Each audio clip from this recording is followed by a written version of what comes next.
September 11th. Wow, I don't think I can open a video like that. Now if I told you that I played a game that technically does not exist, would that be clickbaity?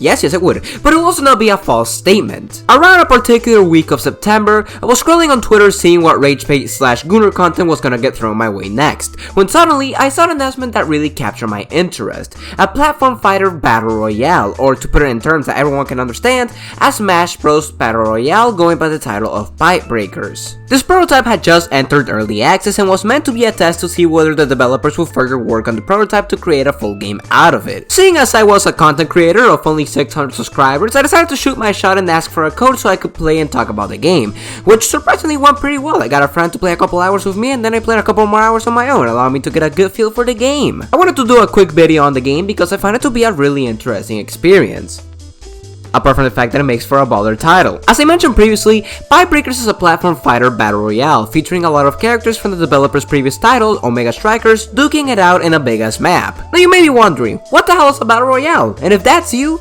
then I don't believe you. I'm pretty sure most people on the internet, if not all of them, know what the hell a Fortnite is. Only one of the most profitable and popular games ever, so at the very least that saves me the trouble of explaining most of the mechanics, but then comes the question of what makes this one stand out above the ocean of many failed attempts at making a Fortnite 2 and also Tetris 99. Well, they slapped another one of the most popular games ever and just so happened to do it in a way that makes a very good game. Combining the gameplay loop of a platform fighter like Smash Bros with a battle royale is something that at this point doesn't seem that far-fetched. I mean, if they announce a fucking Cooking Mama battle royale tomorrow, I would not even be the slightest bit phased. But what really surprised me was the way in which they did it. I mean, Smash Bros is already a game in which you get jumped by the entire world. If you look away from someone for even a second, the dropkick you're about to receive can only be described as something that'll be forged into the history books.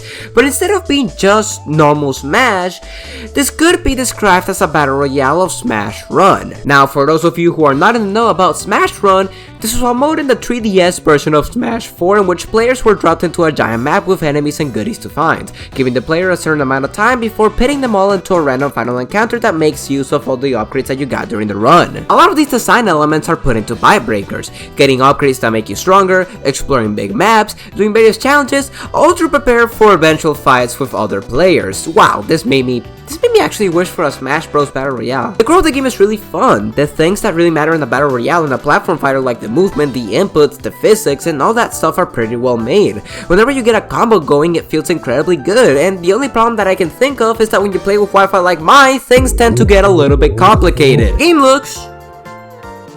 well, I mean, it's just a prototype, I don't know what you were expecting for real. With what little there is, I do still believe that the team did a really good job of pushing their vision for the world in which the players are fighting. A lot of the areas managed to feel distinct from each other even with the limited visual resources, and I think that's pretty impressive. Matter of fact, this entire game is pretty impressive. By the way, I didn't know where to put this, so here's this clip of me and Ryan playing and me getting a crazy ass clutch. Yeah, I don't think that was a good idea, buddy.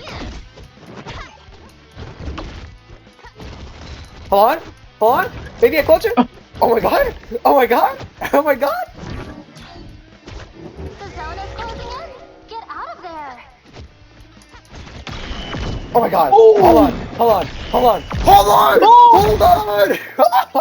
While my experience with Pipe Breakers was brief, what that experience has shown me was a promising concept that could become an incredibly fun game, if it actually got made. To give a verdict to the game though, despite the short-lived time that I had with it, I do think that Pipe Breakers is a game that should absolutely get greenlit and become a full-fledged title. The game has a lot of potential to be a fun twist on two genres that haven't really seen a lot of variety quite like this in a hot minute, so I would love to see them evolve the concept further. I also just want the game to be greenlit so I can play more Omega Striker characters. This game got me to try out Omega Strikers, and the amount of baller character designs they have there is incredible. We could have played with the Rock Onis and instead we got this puntable asshole? Odyssey Interactive kicked it out of the park with this one, and if you guys are watching this video by any coincidence, then thank you for letting me participate in this early access, and please make this an actual game. I was really just starting to get decent at the game when I ran out of time. Well, that's all the time that I have for today.